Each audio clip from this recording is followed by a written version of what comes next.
Bharat Lenin अमर शहीद जगदेव बाबू की जयंती विभिन्न राजनीतिक दलों, सामाजिक संगठनों द्वारा पूरे भारत में मनाया जा रहा है। तो आइए इसी विषय पर हम चर्चा करने के लिए आमंत्रित करते हैं सामाजिक और राजनीतिक प्रखर वक्ता मौर्य जी, जिन्होंने जगदेव बाबू पर किताबें भी लिखी हैं। तो हम उनसे जानना चाहते हैं कि वर्तमान समय में जगदेव बाबू के आंदोलन और उनके नारों की प्रासंगिकता क्या है। उपस्थित श्रोतागण और प्रिय भाइयों और बहनों को मैं शोषित इनकलाब के लेनिन अमर शहीद जगदेव प्रसाद की जयंती वर्ष जो 102 चल रहा है, उस अवसर पर जगदेव बाबू द्वारा बनाए गए राजनीतिक दल शोषित समाज दल द्वारा स्थापित आदर्श, उद्देश्य, सिद्धांत, नारा, नीति और कार्यक्रमों की वर्तमान समय में प्रासंगिकता पर हम आप लोगों को बताना चाहेंगे कि आजादी के बाद भारत में कुल 8 राष्ट्रीय राजनीतिक दल और 58 क्षेत्रीय दल हैं और 2500 से ज्यादा पंजीकृत राजनीतिक दल हैं। इसके बावजूद जो देश की सबसे बड़ी समस्या है, गरीबी और अपमान, इसका समाधान प्रस्तुत नहीं कर पाए। 47 से पहले जब हमारे देश पर अंग्रेजों की हुकूमत थी, तो सभी दल जो उस समय मौजूदा थे, सब लोगों ने आम जनता को एक एहसास कराया कि जो देश में गरीबी है, गुलामी है, लाचारी है, अन्याय है, अत्याचार है, भूखमरी है, महंगाई, बेरोजगारी है, सभी समस्याओं का एकमात्र कारण अंग्रेज है, क्योंकि वह विदेशी है और देशवासियों पर जुर्म जाति अत्याचार कर रहा है। देश हमारा खुशहाल हो जाएगा, हम लोग खुशहाल हो जाएंगे यदि किसी भी कीमत पर अंग्रेजों को भारत से बाहर भगा दिया जाए। और इसी ऊंचे ख्यालों से लैस होकर तमाम तरह के संगठन बना करके विभिन्न मोर्चों से बहुत सारे लोग लड़ रहे थे। क्रांतिकारी मोर्चे पर भगत सिंह और उनके साथी सोशलिस्ट रिपब्लिकन आर्मी बना के लड़ रहे थे। आजाद हिंद फौज बना करके नेताजी सुभाष चंद्र बोस जी लड़ रहे थे। बाबा साहब doctor Ambedkar schedule caste federation बना के लड़ रहे थे। मूक नायक पत्रिका का संपादन कर रहे थे। कांग्रेस जो तमाम विचारों की खिचड़ी थी, ये लड़ रही थी। और जो मौजूदा भारतीय जनता पार्टी है, जो अतीत की जनसंघ है, इसके नेताओं का आजादी की लड़ाई में कहीं कोई योगदान नहीं है। मेरे साथी जयंती भाई मनानी जो दक्षिणी भारत के थे, अभी 2 वर्ष पहले दुनिया से विदा हो चुके हैं, उन्होंने जो रिकॉर्ड हमको उपलब्ध कराया है, जिसको मैंने पढ़ा है, उसमें साफ लिखा हुआ है कि आजादी की लड़ाई में जो अतीत की जनसंघ वर्तमान की भाजपा की मम्मी है आरएसएस, इसके नेताओं का कोई योगदान तो छोड़ दीजिए, बल्कि क्रांतिकारियों के खिलाफ इन लोगों ने बयानबाजी की है और अंग्रेजों की तरफदारी की है। जगदेव बाबू 1967 में दल बनाते हैं, उसकी पृष्ठभूमि है बाबा साहब की अनुपस्थिति में डॉक्टर लोहिया द्वारा दलितों पिछड़ों की लड़ाई को अंजाम देने के लिए, मंजिल पर पहुंचाने के लिए जो दल बनाया गया था, संयुक्त सोशलिस्ट पार्टी। पहले सोशलिस्ट पार्टी थी, बाद में संयुक्त सोशलिस्ट पार्टी, चुनाव चिन्ह बरगद था। आम जनता को एक भरोसा था कि ये क्रांतिकारी पार्टी है। जगदेव बाबू भी पढ़ाई के दौरान उपेंद्र प्रसाद वर्मा जी से संपर्क हुआ। लोहिया जी को नजदीक से समझने, जानने, पढ़ने का मौका मिला। दुनिया के महान विचारक मार्क्सवादी, लेनिनवादी लोगों को पढ़ने का मौका मिला। जयप्रकाश नारायण को मौका मिला और तमाम लोगों को, कांग्रेस को भी समझने का, कम्युनिस्टों को भी। लोहिया जी के नेतृत्व में आम जनता को भरोसा हुआ और देश के आधे से अधिक राज्यों में कांग्रेस की सरकार का पतन शुरू हुआ और बिहार में जगदेव बाबू संयुक्त सोशलिस्ट पार्टी से कुर्था विधानसभा से विधायक बनकर के सदन में पहुंचे। लोहिया जी ने जो नारा दिया था कि पिछड़ों ने ली बाधी गाज, पिछड़े पावे 100 में 60, राष्ट्रपति हो या भंगी की संतान, सबकी शिक्षा एक समान, 100 से कम 1000 से ज्यादा, समाजवाद का सही तकाजा। इस तरह से सप्त क्रांति संबंधित लोहिया जी के नारे थे। लेकिन जब सरकार बनी तो 67 विधायक 1967 में संयुक्त सोशलिस्ट पार्टी की जीत करके विधानसभा में पहुंचे। तो उस समय झारखंड भी बिहार राज्य का हिस्सा था। लेकिन उस सरकार में जब बनाने की बात आई तो महामाया प्रसाद सिन्हा की सरकार बनी, जो कांग्रेस से निकल करके एक अलग गुट बनाए थे। उनके पास 11 या 13 विधायक की संख्या थी। उन्होंने सरकार बनाई, कुछ कम्युनिस्टों को मिला करके, दोनों तीनों कम्युनिस्ट थे, संयुक्त सोशलिस्ट पार्टी थी। लेकिन उस सरकार में पिछड़ों का, दलितों का और अल्पसंख्यकों का प्रतिनिधि के नाम पर हिस्सा सभी विभिन्न दलों से जो संयुक्त मोर्चा बनाए थे, अपर क्लास के लोग, ऊंची जाति के लोगों ने हड़प लिया। 90-10 के नारे का पालन नहीं हुआ। जगदेव बाबू ने पूछा लोहिया जी से कि लोहिया जी, आप पिछड़े वर्गों के नेता हैं, इनकी लड़ाई की रहनुमाई कर रहे हैं, तो आखिरकार में अनुसूचित जाति, जनजाति, जिन्हें हम SC/ST कहते हैं, इसका विधायक तो जीत कर आए हैं हमारी पार्टी से, और जो संयुक्त मोर्चे की सरकार बना रहे हैं इसकी भी है। लेकिन ये लोग एक भी आदिवासी को और एक भी अनुसूचित जाति जनजाति को मंत्री नहीं बनाए, एक भी अल्पसंख्यक को मंत्री नहीं बनाए। पिछड़े वर्गों में एक आध जो हिजड़े थे उनको आपने मंत्री बना दिया और बाकी सभी जगहों पर ऊंची जात के लोग ही कांग्रेस के बजाय जो है संयुक्त सोशलिस्ट पार्टी के मसीहा बन गए, महंत बन गए। तो क्या यह लड़ाई आपका सिर्फ नारा बनकर रह जाएगा या व्यवहार में भी अमल में लाया जाएगा? लोहिया जी इस बात का जवाब देने में हिचकिचा रहे थे।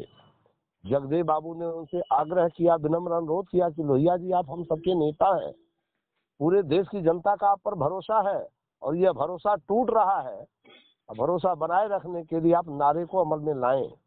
जगदेव बाबू से लोहिया जी ने कहा कि जगदेव बाबू, आप जैसा चाह रहे हैं कि नारा अमल में आए, अभी वैसा समय नहीं आया है, थोड़ा धैर्य बनाए रखिए।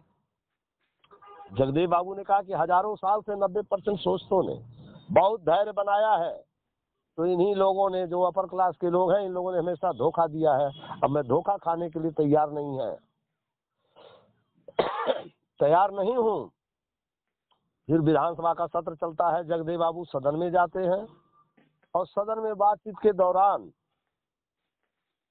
जो मुख्यमंत्री है महामाया प्रसाद सिन्हा, उनसे कहा कि भाई नारे को अमल में लाइए, जो सोशलिस्ट पार्टी का नारा है, और जो आपने घोषणा पत्र जारी किया कि रांची और हटिया में जो दंगा हुआ है हिंदू मुस्लिम राइट, दोषियों को तत्काल जो है कि गिरफ्तार किया जाए और इन पर कार्रवाई की जाए। मधोलकर और अय्यर आयोग के मुजरिम है, उनके खिलाफ कार्रवाई की जाए, और जो 90% शोषित हैं उनको उनका वाजिब हक हिस्सा शासन प्रशासन में दिया जाए। तो महामाया प्रसाद सिन्हा ने साफ कहा कि जगदेव बाबू पार्टी की नहीं, जाति की राजनीति करते हैं। तो जगदेव बाबू ने, महामाया प्रसाद सिन्हा मुख्यमंत्री से सदन में पूछा कि क्या 10% ऊंची जातियों के हित में काम करना राष्ट्रीयता है और 90% लोगों के हित में काम करना जातीयता है? तो खड़ा होकर के जनसंघ के जनार्दन पांडे जी थे, उन्होंने कहा कि माननीय सदस्य जगदेव बाबू जैसा चाहते हो वैसा मद्रास में हो गया है, इनको मद्रास जाने की तैयारी करनी चाहिए। जगदेव बाबू फिर बोलते हैं खड़ा होकर कि घबराइए नहीं माननीय सदस्य जनार्दन पांडे जी, मैं पूरे भारत को ही जापान बना दूंगा, अब जैसे साम्राज्यवादियों को अमेरिका जाने की तैयारी करनी चाहिए। जगदेव बाबू के इस क्रांतिकारी तेवर से लोग सहम गए कि जगदेव प्रसाद बड़े क्रांतिकारी हैं। अंततोगत्वा जगदेव बाबू बाहर निकलते हैं, पार्टी तोड़ते हैं।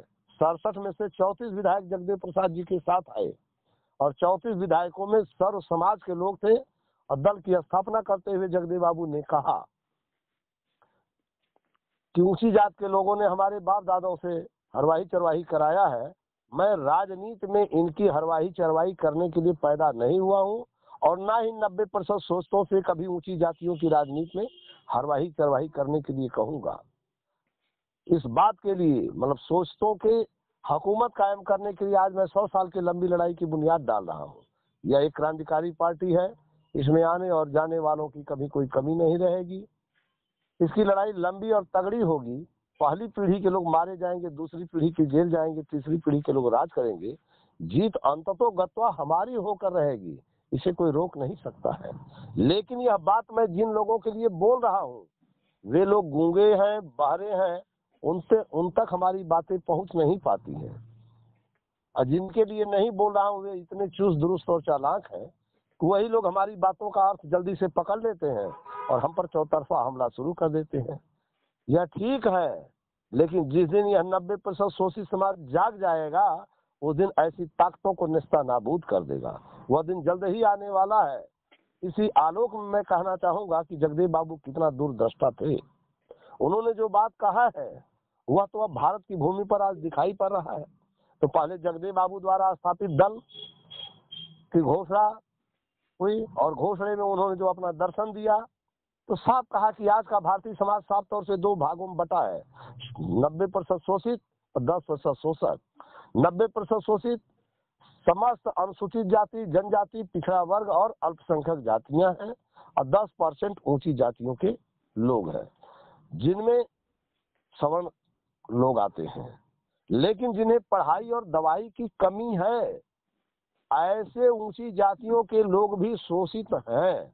परंतु मैं उनके लिए क्या कहूं, वे लोग शोषितों के साथ खड़े होकर शोषितों की लड़ाई नहीं लड़ते, बल्कि बड़ी जाति का बच्चा चाहे जितना गरीब से गरीब हो, यहाँ तक कि भीख मांगने वाले की भी मनोवृत्ति 90% शोषितों पर हुकूमत कायम करने की बनी रहती है और हमेशा नीच समझते हैं लोग। तो ऐसे लोगों के लिए मैं कुछ नहीं कहूंगा, सिर्फ इतना कहूंगा कि जिस दिन हमारी हुकूमत होगी, 90% शोषितों की हुकूमत होगी, 10% बड़ी जात वालों का जीवन के सभी क्षेत्रों में मैं 10% हिस्सा दे दूंगा। जगदेव बाबू इस आत्मविश्वास के साथ अपनी लड़ाई को आगे बढ़ा रहे थे और उन्होंने सबसे पहला मुख्यमंत्री दल बनाया 25 अगस्त 67 को। 1 फरवरी 1968 को शोषित दल की सरकार बनी है। सतीश प्रसाद सिंह मुख्यमंत्री बनाए गए। 72 घंटे के बाद फिर बीपी मंडल, जिनको विंदेश्वरी प्रसाद मंडल कहते हैं, जो कांग्रेस के सांसद थे, कांग्रेस ने वादा किया था कि इस बार मैं कैबिनेट मंत्री बना दूंगा, लेकिन बीपी मंडल को मंत्री बनाने की बात तो छोड़ दीजिए, उनको वह सम्मान नहीं दिया, सिर्फ सांसद बन के रह गए। जगदेव बाबू ने मौके का लाभ उठाया, आमंत्रित किया बीपी मंडल साहब को कि आप सर मंत्री बनने के लिए तैयार थे, सरकार बनाने के लिए तैयार नहीं है इंदिरा जी की, आप आ जाइए, हम आपको बिहार का मुख्यमंत्री बना देते हैं। तो चूंकि वो लोकसभा से इस्तीफा देकर आए थे, उस समय नैतिकता थी, मानवता थी, शील था लोगों में, वो किसी सदन के सदस्य नहीं थे, इसलिए मुख्यमंत्री बनाने में विलम्ब हो रहा था। तब जगदेव बाबू ने मुंगेर के परबत्ता क्षेत्र से जीतकर चुनाव आए हुए सतीश प्रसाद को 72 घंटे के लिए सीएम बनवाया। और उसी समय एक और बड़े साथी थे जिन्होंने विधान परिषद से इस्तीफा दिया, राज्यपाल अनंत सैनम से कहकर उनको एमएलसी बना करके तब जा करके मुख्यमंत्री का पद दिलाया गया। उनकी भी सरकार मात्र 43 दिन चली। तमाम जो मुद्दे थे, जगदेव बाबू ने पिछड़ों और शोषितों के हित में जेद्दे फरीदी साहब को सूबे बिहार का चीफ बना दिया था और मंडल साहब को प्रमुख सचिव बना दिया। इससे घबराकर बड़ी जाति वालों ने सरकार गिराना शुरू कर दिया। जाल फरेब दाव फरेज करते हुए 43 दिन के बाद कुल 45 दिन सरकार बिहार में शोषित दल की चलती रही। उसके बाद फिर चुनाव हुआ। फिर चुनाव में 5 विधायक जगदेव बाबू के जीत करके आए। कुर्था से जगदेव बाबू, सासाराम से 2 लोग जीत कर आए, एक चिनारी से और एक जो है कि बगल वाली सीट से, 3 और 2 दूसरे भागों से जीत करके आए। फिर जगदेव बाबू की सरकार बनाने में महत्वपूर्ण भूमिका रही है। तब जगदेव बाबू ने पुनः जो है दरोगा प्रसाद राय को बनवाया।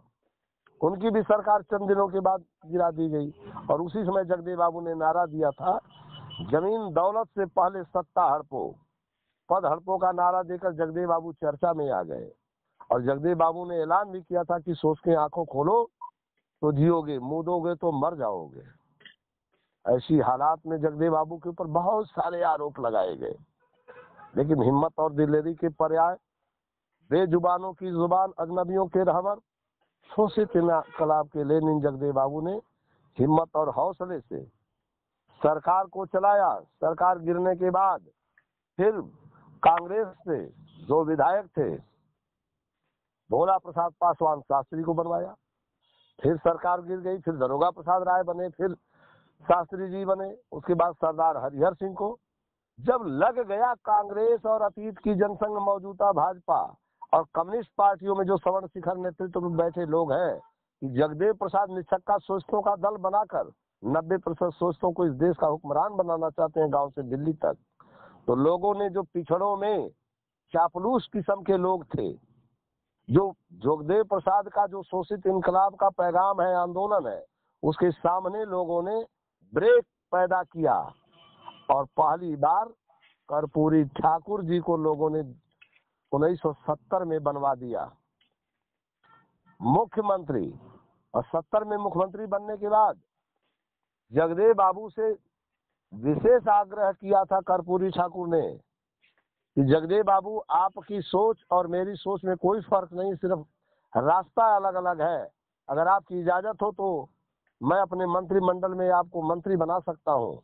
जगदेव बाबू ने कहा कि जिस राजनीतिक दल के साथ अतीत की जनसंघ मौजूदा भाजपा खड़ी हो, जो हिंदुस्तान के जार कुलाकों के नेतृत्व करते हैं, मैं उस दल में कतई नहीं आ सकता हूँ।